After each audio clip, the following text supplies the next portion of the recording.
იქნება და იმასაც და ეხლა სწორედ იმას მივადექით, რომ თუ რას ნიშნავს ციფრი 7-იანი ამ სატანისტებისთვის. მე ხა მასონები და ილუმინატები და ეგეთ მე მოვშორდი, იმიტომ რომ მე კარგი ხანია გემული ესენი ერთი სახელით სატანისტები. თუმცა იქ არის ცოტა განსხვავებები, მასონი ცოტა დაბლად გადის, ილუმინატები ცოტა მაღლად გადის და მე თუ იქნა ამის დრო, მე ზუსტად გეტყვით ილუმინატები ვინ არიან. აბა მოდით შემოკარგებოდა ნახოთ ეხლა ეს. ნახეთ ციფრი i ცვეტავ მასონსკეს სიმბოლიკე. ციფრები და ფერები მასონების სიმბოლიკებში. სამიანი თუ რას ნიშნავს? ხუთიანი. ნუ სამის აქ სამიანი, ხუთიანი და შვიდიანი. ეს არის მათი საკრალური цифрები. Ай нахет 7-янზე რა წერია. Священное число и полное число идеального масона. Წმინდა და წმინდა რიცხვი არის იდეალური მასონის. გესმით შემოგარდა. იდეალური მასონი, რომლისთვისაც შემდეგ ტრამპმა დაიბარა თეთრ სახლში და მას გასაღებიც კი მისცეს თეთრ სახლის. სულ 2-3 ადამიანს აქვს მიღებული. მე როგორც მახსოვს. ბოლოს მისცეს მასკის და მაგის წინათ კიდევ ვიღაცას ვარსები თუ ან შეიძლება მეორე ადამიანი არის საერთოდ, ვისაც მისცეს თეთრ სახლის გასაღები. ეს ისე კი არ არის შემთხვევით შემოკარგება. ხო, ეხლა ბარეგამ მივყვეთ ჩვენ ამ 7-იანს შემოკარგებო და გავიგოთ თუ რა იგულისხმება ამ 7-იანის უკან. მოდით ახლა ნახოთ ეს და წავიკითხოთ. Знак Z. Число 7. ანუ ნიშანი Z, იგივე 7-იანიო. Имеет важнейшее мистическое значение в масонстве. Масоны фактически со дня основания использовали семитский символ, 7-ю букву Z, названную Зайн, что означало оружие и меч. С тех пор Z, იგივე 7-იანიო გეუბნებიან, священный знак и число в масонском символизме. Конспиративной деятельности. Ედავთ რაშია საქმე? ეხლა შემოგარგებო.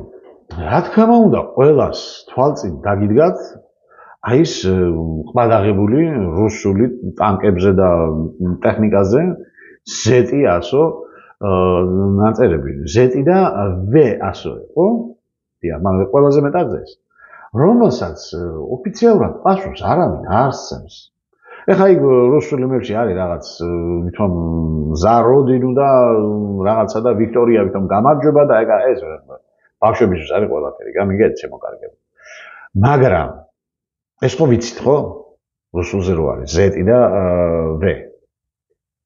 აბა ეს რაღა არის შემოკარგება.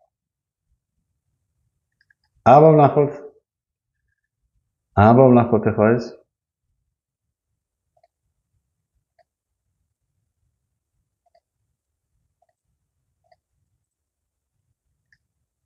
ნახეთ, ხო? აბა ეს რა არის? ეს ხო ამერიკელი ჯარისკაცია, ნუ პატრიოტია ეს რაზმი, ქვია და აგერ უკან ნახეთ როგორ არის Z-ი. ეს არ არის რუსული შემოგარგება, ეს არის ამერიკული ჯარის ნაწილები.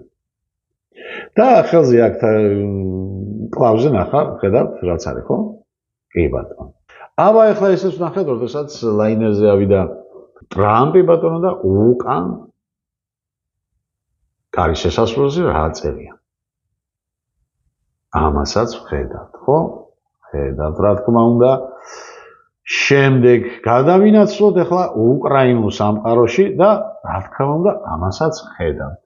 აი ეს სხვათა შორის, აი ხაზი რო ასულებს, ეს არის სულთან ნაცისტური და მას რუსულად ეძახდნენ ფაშისტი ესმინეც, ანუ გამანადგურებელი, ფაშისტური გამანადგურებელი.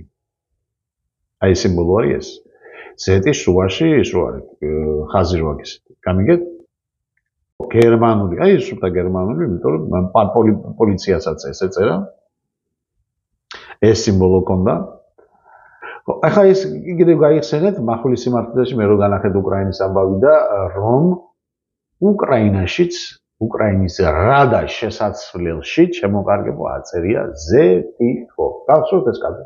აბა მოდი გავიხსენოთ ახლა ეს კადრიც. ეხლა გეტყვით შემოკარგებო. სულ რამდენი წამი მინდა? თქვენ დაგიძახეს ჯენზი და კიდე გეუბნებით, თქვენ ამას ვერც კი ფიქრობთ თუ რატომ. მოდით ახლა შემოკარგებო. აბა ეს მითხარით, აბა ბავშვებო, ამას რა ქვია? ყველას გეცნოთ, ხო? გეცნოთ, ხო, ყველას. აჰა. ეს ის ზეტია, რომელიც რუსულ ტანკებს ახატებდა. ხომ ასე? კი ბატონო. აბა ეხლა მეორე კადრი კიდევ ნახოთ, ეს არის თქვენი, ასე ვთქვათ, შეყვარებული გმირი, მსოფლიოს გმირი, ვლადიმერი მწვანეშვილი. ხო? მწვანეშვილი, ზელენსკი. ხო. აბა ნახოთ ეხლა ეს კადრი, ეს არის ფილმი კადრი, რომელზეც თვითონ თამაშობდა. მე არ გადამიღია. აბა ნახოთ და რა სიმბოლო ამოვა უკრაინის რადის სურათზე. აბა დავაკვირდით. Она на пенсии. Клинтон делал это в овальном кабинете. А как предпочитаете работать вы? Я предпочитаю без комментариев.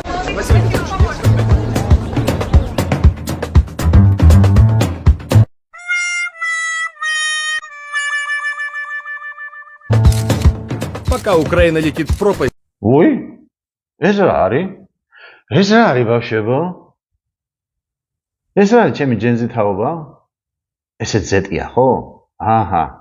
ესე იგი როგორ გამოდის ახლა რუსული ზეტი ცუდია. უკრაინული ზეტი კარგია? გეკითხებით. და თქვენც, რომელიც მოგარნიჭეს იარლიყი შემოკარგებო იმათმა, ვინც დაგარქვათ, ხო? სად იქნება ეს? დასავლეთში ხო იქნება ეს ყველაფერი? ეს ხლით იქაურ შექმნილია. რატო დაგარქვეს ჯენზეტი? უბრალოდ ბოდიში ზეტი წამომწდა კაცო. ზი ხარ თქვენ? ზი ხარ, ხო? აჰა. თუმცა ზეტი და ზი ერთ და იგივე არ არის, ხო? ჩემო ბავშვებო,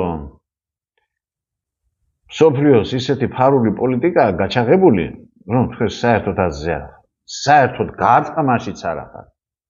მაგრამ თქვენ დაგამგვანეს იმ თოვლის გუნდას, რომელიც მთის კენწეროზე ოდნავ პატარა მუჭას დააგდებენ, აგორებენ და მე აზვირთებიან. და ის კი ვერ ხვდებით, რომ ზვითი რომ დამთავრდება, რომ ჩამთავრდება, რომ ჩაითხრიშება ბოლოს, მე იმას მოყვება ის ავტორები, რეჟისორები და სცენარები და მე ისინი რომ დასკუპდებიან. თქვენზე გადაივლიან. თქვენ აზზე არ ხართ. ჩემო ბავშვებო, თუ რა დონის პოლიტიკა თამაშობს. აი, იცით რა არის, თქვენ გონიათ რომ მომენტ შენს გვერდში დგას და თითქოს ერთი მტერი ყავს და, ხო? და არა და ის ერთი უკვე მოსყიდულია. მოსყიდულია მტრის ბანაკიდან. ასია იქიდანაც, ასია აქიდანაც. და თქვენ ვითომ შუა სისტემი. შუა სისტემი კი არა, პირველი პირდაპირ გეტყვით შვილებო, მეტი არ გამოდის თქვენთან. პირველი იდიოტები თქვენ გამოდიხართ. იმიტომ თქვენისთან იდიოტებზე აკეთებენ რევოლუციას და მე რევოლუციას აკეთებენ იდიოტებს და მე ჭკვიანები მოდიან უკან. ისინი იგდებენ მე ხელისუფლებას ხელში. გესმით? და ჭკვიანები კი ესენი არიან გარეწარები. გარეწარი კი არა, ენჯერ გარეწარი, რომელიც ბავშვები გამოიყენა, ჯერ გააბითურა, მოატყუეს და მიუშვეს საზარბაზნე ხორცი. ბავშვები, ვიცით რა არის? დღეს მსოფლიო არის დამონებული. 85% დამონებულია. აი ვისაც გონია რომ თავი ვითომ მე რაღაცა ვიცი და რაღაც ისიც მონა. გესმით? მაგრამ თქვენ, აი თქვენ ნებურ მასას, ხო? იცით რას ეძახიან? აი თქვენ ხართ საკვები, აი ცხოველს რო უყრიან ის საკვები. პოლიტიკურ ენაზე ამას საზარბაზნე ხორცი ქვია. ერთი და მეორე რა ენაზეც გინდათ რო თქვათ, ხო? ეს არის ის მასა, რომელსაც ბოდიში და ერთხელ რო იხმარენ და რო გადააგდებენ. და ცხოვრებაშიც კიდე რო არ გაიხსენებენ მერე. ისინი ვინც ამას აკეთებს. გაიგეთ, ჩემო კარგო. აჰა, ნახეთ, ხო? ნახეთ. ეხლა, როგორც ხედავთ, აქეთ ამხარეს და იქით ამხარე, ვინაიდან მარტო რუსული იცით ახლა და რუსული გახსოვთ და ამას გეუბნებიან, რომ ეს არის ესა, ხო? მე თქვენ გეუბნებთ ერთ მხარეს და მეორე მხარეს და არა მარტო. გერმანელებში, ამერიკელებში და ყველგან ესენია. ესე იგი ვიღაცა ერთი მართავს მას, ხო? ვიღაცის არის ეს. ხო? ლოგიკურად ასე გამოდის. და მოდით ახლა ვნახოთ ის ვიღაცა ვინ არის. აი ეს გახლავთ ჩემო კარგებო, ისრაელის სატანკო დივიზიების ნაწილების ნუმერაცია, სიმბოლიზაცია ისრაელის კომანდო. და დააკვირდით რა ტაქტიკური ნიშნები. ვეც არის, წაქცეულიც არის, მიქცეული, მოქცეულია ბოლოს ზეტიანი. ეს არის პირველი როტა, მეორე როტა, მესამე, მეოთხე და ბოლოს აი ზეთს ეძახიან მეხუთე როტას. ეს მეხუთე როტა არის შემოკარგებო, გახსოვთ თქვენ 90-იან წლებში, როდესაც ჩვენ ქვეყანა აგვერიეს და ასე შემდეგ, აი ხშირად ამბობდნენ მაშინ ხალხის და ტელევიზია და ყველა ერთად მეხუთე კოლონას. გახსოვთ, ხო?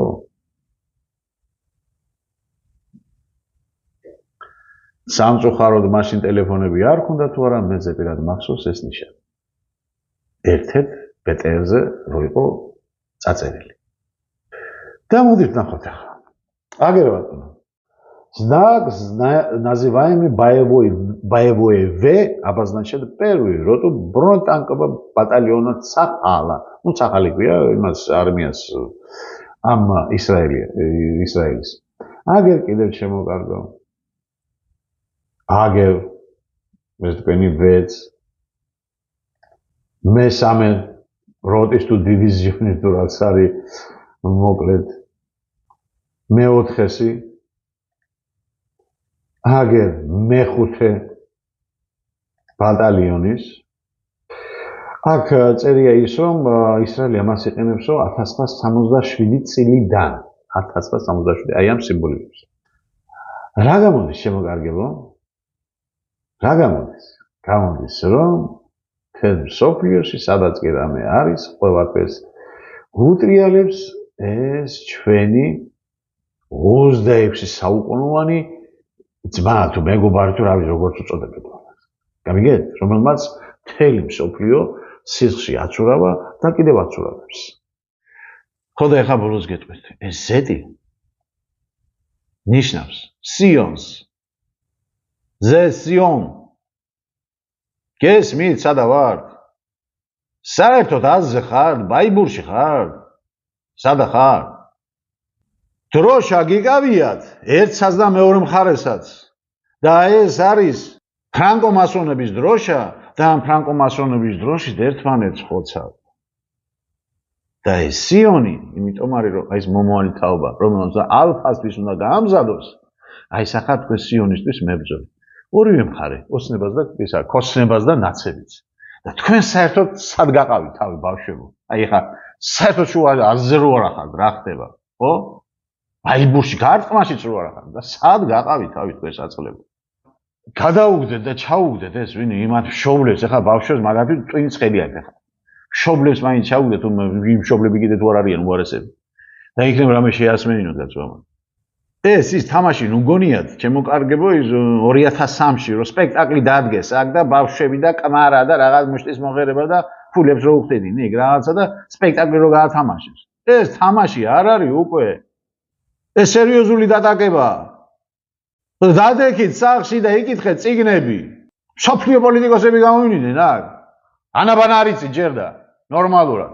და ნახეთ ახლა მიზეზი არავის არ გინდა სწავლა და უი რა კარგი ყოფილა მიტინგზე გასვლა. ხო? ხედავთ რა შეასაქმე? ეხლა მე რატო დამჭირდა ეს ამხელა ისა ქვია შემოვლა და პოსტსკრიპტუმის თქმა, შემოკარგებო დაუბრუნდებით ეხლა სათქმასა და სალაპარაკოს. რატომ შემოკარგებო რომ ეს ყველაფერი უკავშირდება რონალდოს? პლანეტის მე არ ვამბობ სხვებზე, ხო? პლანეტის პირველ ფეხბურთელზე, რომელმაც ისევ თავად ამოირჩიეს, ბზონი დადეს მასზე. კი, ხო არ ვამბობ ტალანტიერი არ არის თქო, ძლიერი ფეხბურთელია, უძლიერესი ის კი არა და მე ხშირად რო უყურებდი მას, მეპარებოდა ეჭვი იმაში, რომ ეს ადამიანი არის თუ არა თქო. რატომ? იმიტომ თუ მას კარგად დააკვირდებით, ეს არ ჯდება რაღაც ადამიანურ, ну, კრიტიკატონში ზედმეტი ვარჯიშები და რაღაცა და შეიძლება ყველაფერი როგორ არ შეიძლება, გამიგეთ? მაგრამ გამოდიდან იქიდან რომ ვიცი მე თუ რა ხდება აი ამ სოფლიოში და რამდენი კოლონია, რამდენი კიბორგია, რამდენი ну, ჰუმანოიდი და ასე შემდეგ და ასე შემდეგ. იქიდან გამოდიან არც კი დაბეჭდებოდი, გამიგეთ? მაგრამ აქ არის სულ სხვა რამე. გახსოვთ, აი წინა ფილმები რატო გითხარით, მე გადავიმეოროთ მეთქი, ხო?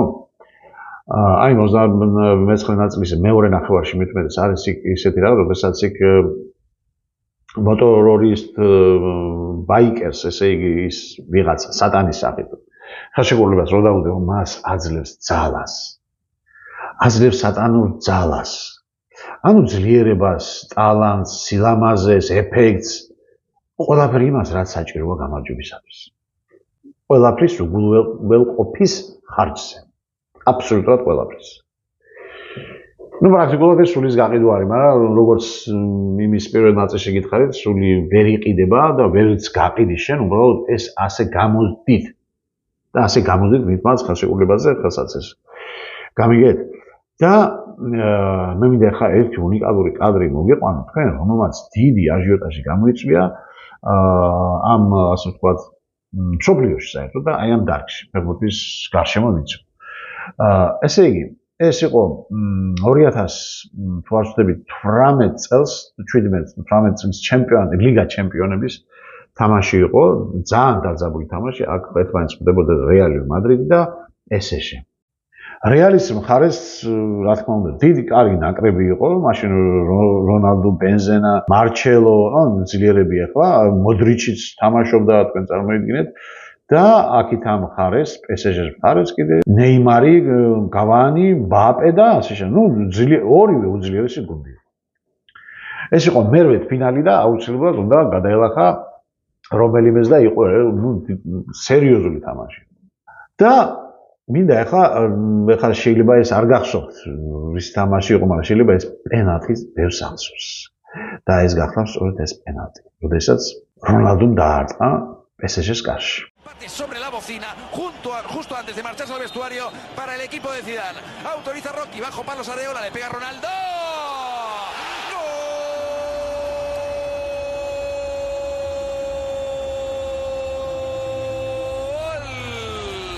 Del Real Madrid en el 45. Gol de Cristiano Ronaldo. Golpeo potente, golpeo con rabia, empeine todo en el empate sobre la bocina, justo antes de marcharse al vestuario para el equipo de Zidane. Autoriza Rocky, bajo palos Areola, le pega Ronaldo.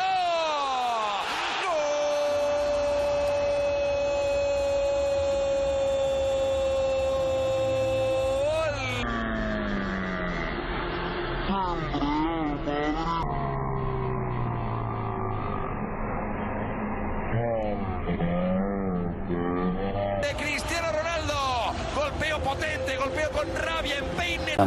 Die Kollegen in der Regie haben mal ganz genau hingeschaut. Schauen Sie mal, der Ball macht kurz bevor er schießt einen kleinen Hops nach oben und Ronaldo schießt quasi den Elfmeter Volley. Nee, ich weiß warum. Die Kollegen in der Regie haben mal ganz genau hingeschaut. Schauen Sie mal, der Ball macht kurz bevor er schießt einen kleinen Hops nach oben und Ronaldo schießt quasi den Elfmeter Volley. Nee, ich weiß warum. მოდით ჯერ მე უცხოურიდან გავდებ ვიდეოს ტელევიზიებში რა გადიოდა მამის შესახებ. ¿Qué pasó en el lanzamiento de penalti de Cristiano? El balón se levantó unos centímetros justo antes del disparo. Pues bien, no es casualidad. Cristiano lo entrena. En apariencia, un lanzamiento normal. Ralentizada la imagen, la complejidad se multiplica. El balón se eleva antes de ser golpeado. Cristiano apoya su pie izquierdo y la fuerza ejercida sobre el césped hace que el esférico coja altura. El impacto del portugués, durísimo, evitando que el disparo quede condicionado por el movimiento. Río Ferdinand, su excompañero en el United, desvela cómo corrigió Ronaldo ese hándicap. Oh, stop it. It's a mess about in training and do that in training. To do it, I'm not saying he means it there, but he did used to do it. Like, deliberately? Yeah, I swear to you, crazy. Like, he used to do it. აბა ახლა ნახოთ ჩვენ ეს ჩვენებურად რაღაც შელამაზებულად კი არა, შენელებული კადრით. Geschaut. Schauen Sie mal, der Ball macht kurz bevor er schießt einen kleinen Hops nach oben und Ronaldo schießt. Geschaut. Schauen Sie mal, der Ball macht kurz bevor er schießt einen kleinen Hops nach oben.